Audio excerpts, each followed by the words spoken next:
Some people say it's hard to believe that the moon landings were faked. I say it's hard to believe that they were real.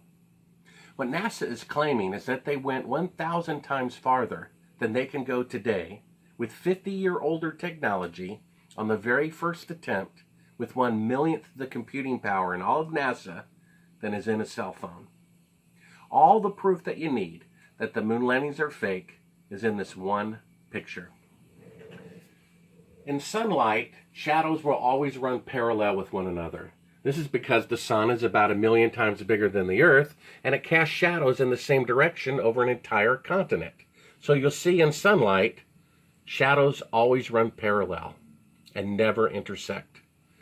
Here's a picture which the federal government claims was taken on the moon.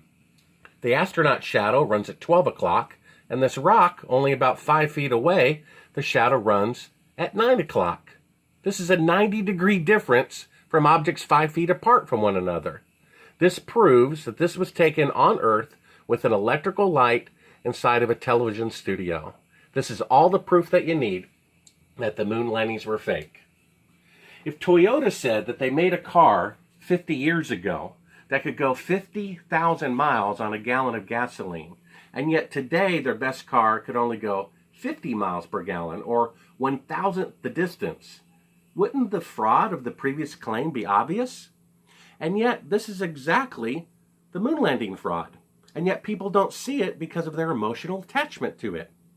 They're claiming they went 1,000 times farther 50 years ago than they can go today with 50-year-older technology. That doesn't make any sense. It's the only time in history that a technological achievement like the automobile or the airplane or nuclear power, that no nation on Earth could repeat it 50 years later, when in fact it should be 100 times greater 50 years later.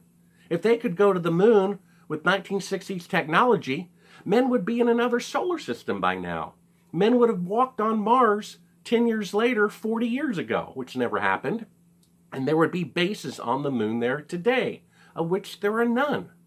It's the only time in the history of the world that technology that cost $175 billion was deliberately destroyed afterwards.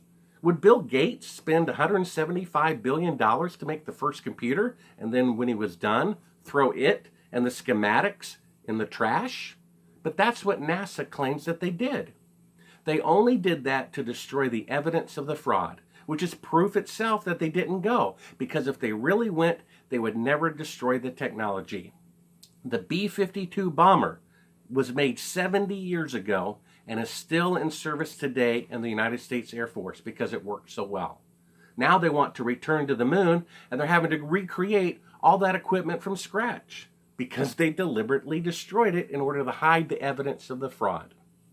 I say it's harder to believe that the moon landings are real than to believe that they were fake. And this one picture proves that it was taken inside of a television studio on Earth.